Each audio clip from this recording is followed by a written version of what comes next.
Hey there everybody, today I want to go ahead and I'm going to go ahead and treat you guys because I know we're about to pass 2,000 subscribers, which is just flippin' amazing. I can't believe that we're about to do this. Freaking 2,000 people like my stuff, and that's just awesome. So this is a thank you flight for everything that you guys do, for watching the videos, for liking them, for posting intelligent comments. You guys really have the best comments, and I do try to. I read every one of your comments. I've seen everybody's comments, and if I haven't replied to them, it's either because I've forgotten or because now I'm going to be honest. The answer can be found in the description of the video. So, anyways, just know that I see everything you guys post, and I appreciate it. I really do. So, let's go ahead and get started here. It may get a little laggy at some points because I have 8 cars running in the background. We're doing a Delta flight from Atlanta to Columbus, so 8 cars is in the background, just monitoring what I do. Okay, so I've got the aircraft all started up as you saw, and it's in the after start phase. So we'll go ahead and grab our checklist and make sure everything is set up here. Okay. External power is disconnected. Main bus tie is off. Electrical panel is checked. Condition levers max. And we'll go ahead and bump the throttles up till we get a torque of 7%, because that will bring us out of beta range.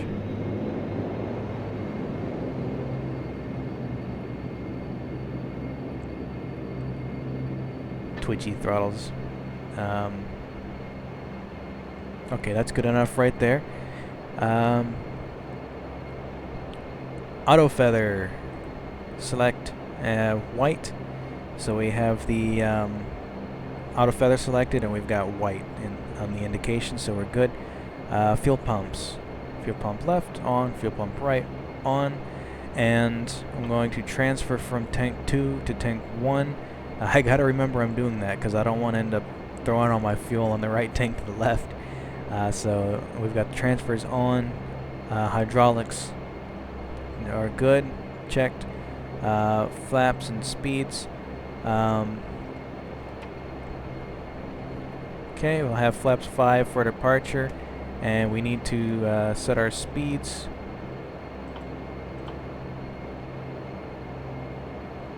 Great, now I have to transfer from left to right.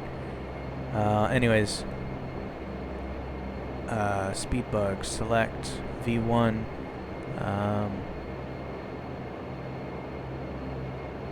I'm watching you. I think I messed up. I think I was supposed to transfer left from right. That's why we have co-pilots in airplanes. Okay, anyways, V1 is going to be 120, 124. No. I messed it up. V1 is the same as VR in this aircraft. So 129. V2 will be 132. Okay. Speed set. Altimeter set. And we'll do a cross check real quick, make sure both altimeters are set correctly, which they are. Okay.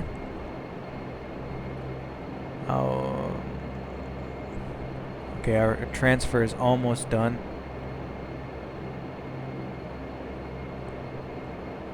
Just watch it real quick. It'll be done here in a second.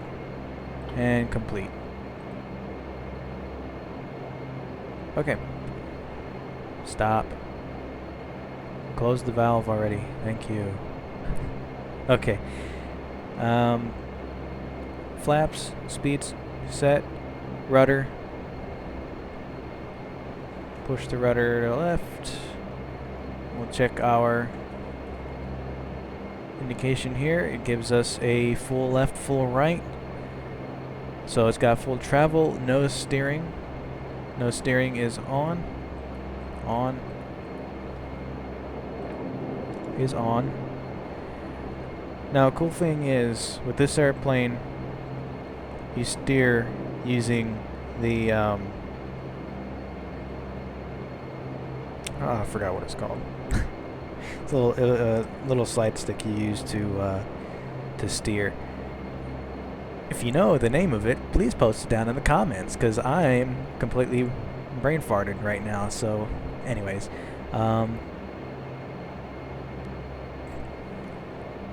need to transfer that over, return, and hit nav, and there we go.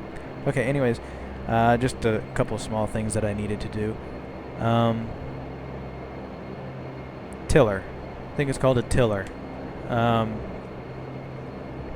Anyways, it's these things that I don't remember and that I keep trying to remember, and when I come up with it, I'll just blurt it out. But anyways, no steering is on, PFD, MFD.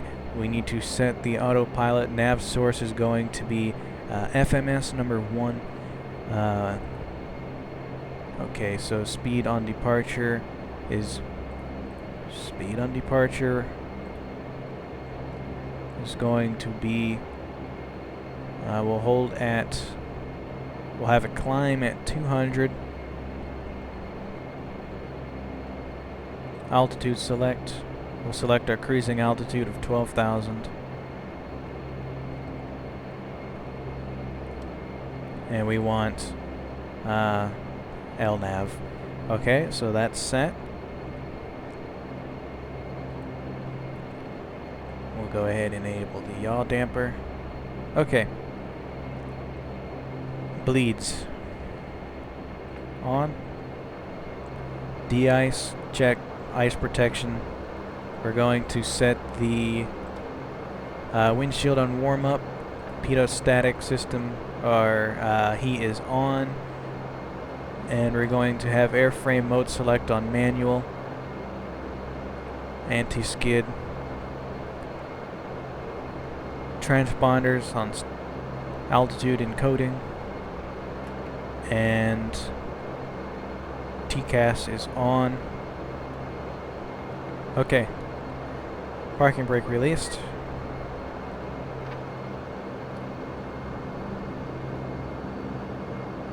And test the brakes. Brakes work fine, but in this aircraft you don't really use the brakes for taxiing. I'll show you a cool little thing that it does. So here we have our propeller beta range. You'll see 1 and 2 whenever the propellers are in their beta. So engine 1 will indicate it's in beta, engine 2 will do the same. So if I pull it back, you'll see that they're both in beta, but they're not in complete reverse thrust. They're only set that way so that I can slow down during taxi.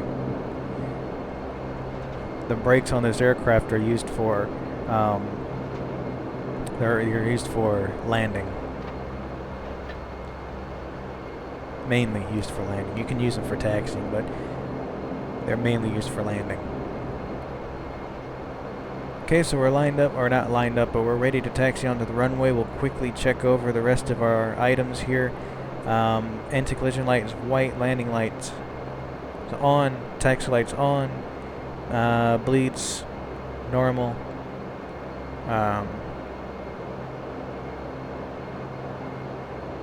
We have our MCP set.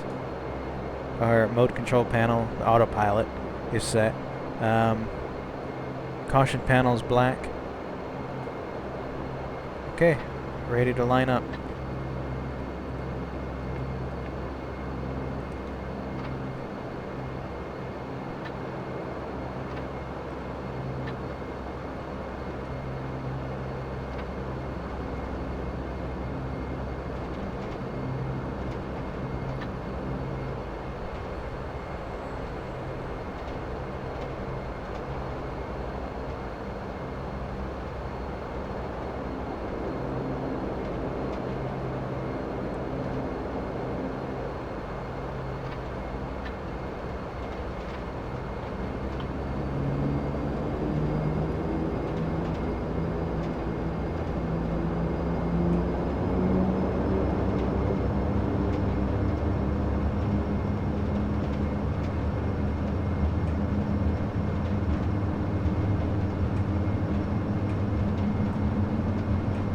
80 knots. Whoops, 80 knots. Cross check, stop.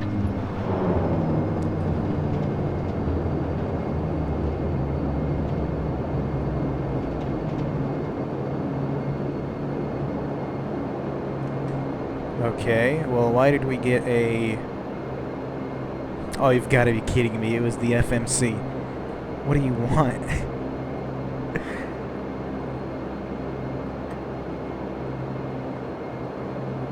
What do you want?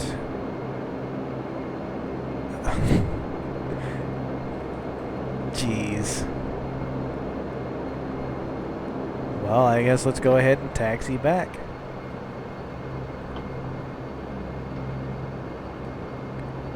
This aircraft does use a bit of runway. I would go ahead and attempt to depart from here, but it's a little iffy. So I'm just going to taxi back, and I'll meet you guys back over at the old shoreline.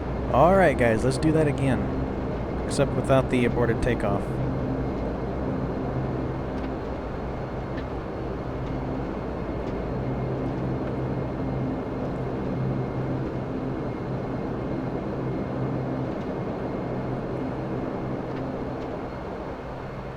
Okay, runway is clear, approach is clear.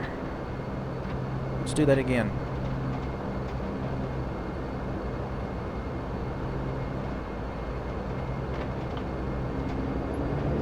Power's at half stand. And takeoff power set.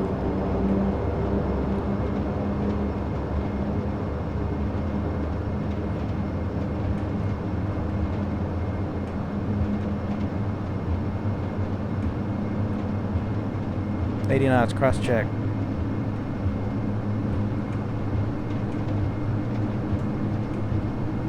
There we go, we'll zoom out a little bit there.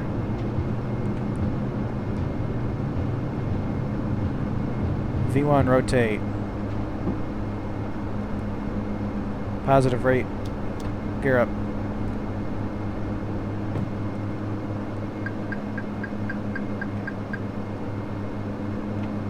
Flaps up. Yeah, it zoomed out a little bit too much. That's good.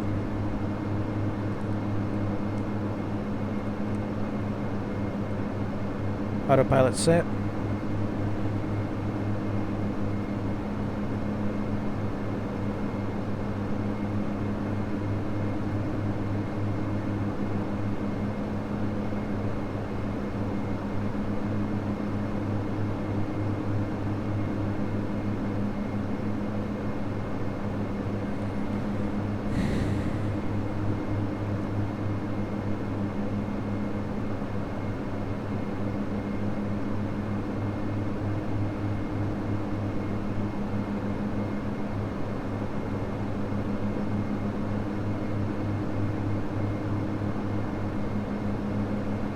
Go outside real quick. Actually, before we do that, landing gear up, flaps up, leads on, climb power set. Altimeter set, ice protection is not required, pressurization checked. Okay, pressurization is checked. Standby, hydraulic and PTU normal. Fuel pumps off, and auto feather disengaged.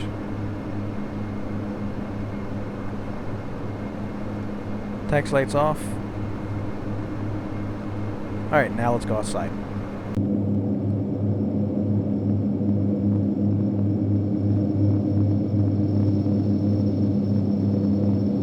I love how you can see the landing light going through the propeller. I like that.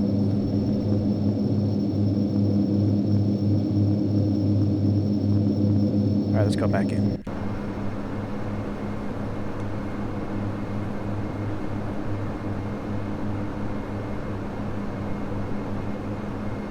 Okay, there's our intersection Sotwo, 30 miles away. Let me go ahead and pull up the approach chart for Columbus. Flightplan.com and approach charts.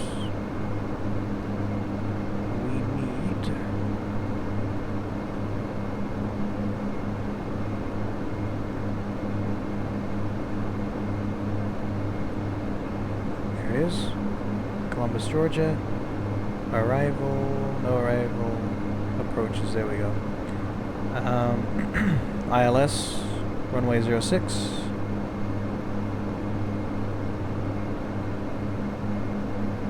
Okay. ILS frequency 110.3. So we'll tune down here to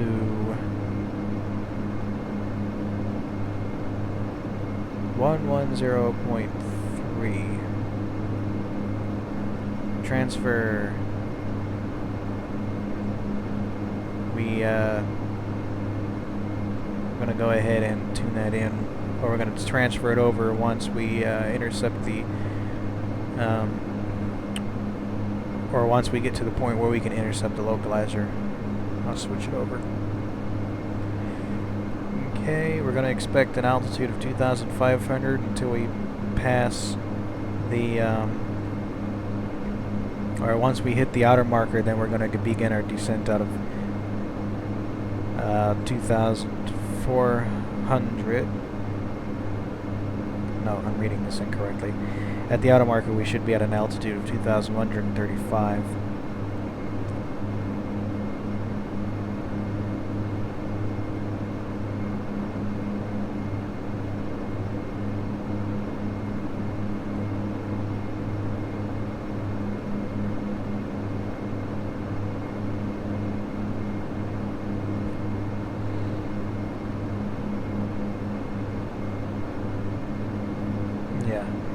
So we'll be at 2,500, descending down to 2,400 when we intercept the glide slope.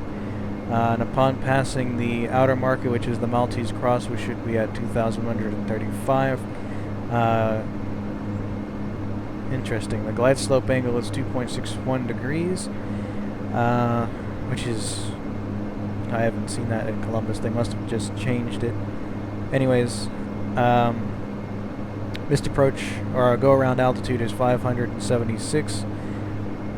So if we don't see the runway at that point, we're going to go around, but the weather is perfect. We probably won't be having that problem, so we'll expect to land the first time. But if we do have to go around, the missed approach procedure is climb to 1,300, climbing left turn to 2,500 on heading 010, and CSG Vortac radial 086 to Jemmy intersection, CSG 10 DME and hold. So we're just going to climb to 1,300, and then upon crossing that, we'll do a climbing left turn to 2,500, and when we're doing that, we'll have a heading of 010 tuned in, and we'll have the CSG VOR tuned in, and we'll have that set to where we have a 086 degree radial, which is going to take us to an intersection called Jemmy, and once we're there, we'll hold, or we'll establish a holding pattern 10 DME from CSG. But here's the thing, if this was real and I had to do a go around, more than likely I'm going to get vectored back in for the approach. So they're just going to vector me back to the beginning of the approach. I won't have to do any of that. That's what usually would happen.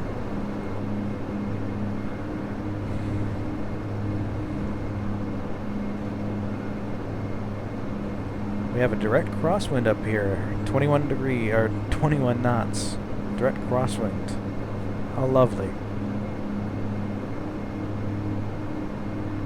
Start pulling back our power, and also we've passed through 10,000, so real quick, fasten seatbelt sign is off, landing lights are off. Okay.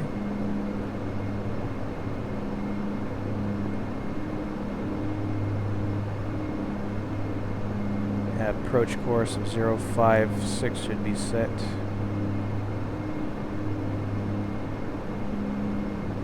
Approach course 056. The reason why I was using the heading indicator is because I was taught one thing, and that's I don't know why I just switched to outside view, but anyways, the heading indicator or the heading bug can be the most abused thing in aviation. Always set your heading bug to something important, whether it be your current heading or your next heading, or even in this case, to remind you of what your approach course should be. So I set mine to 056, which was our approach course.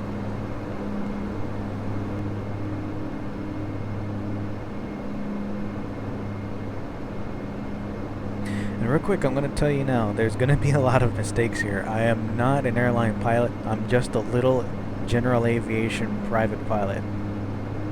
This stuff, although I've studied this stuff, I'm not a professional at this.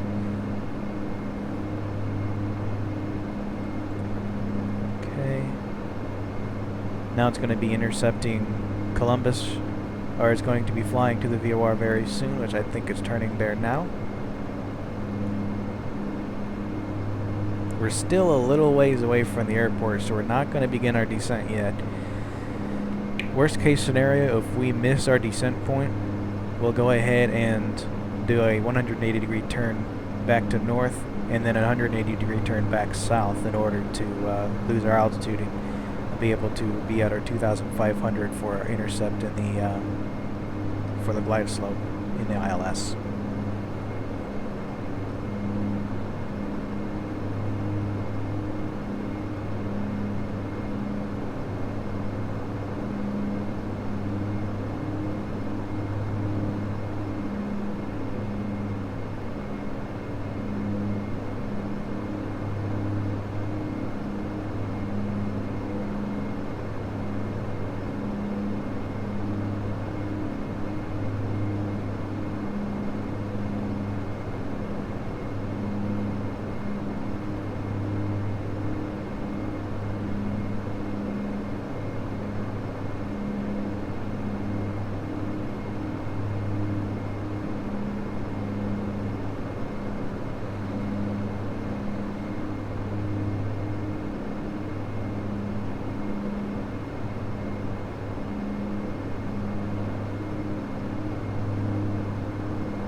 An interesting thing that I noticed after departure, our torque is showing a imbalance.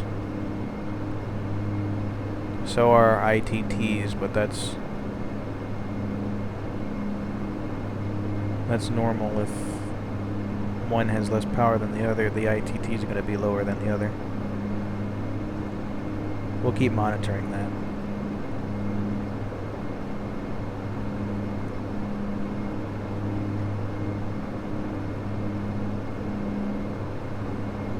Okay, let's go ahead and descend now down to 10,000. Okay.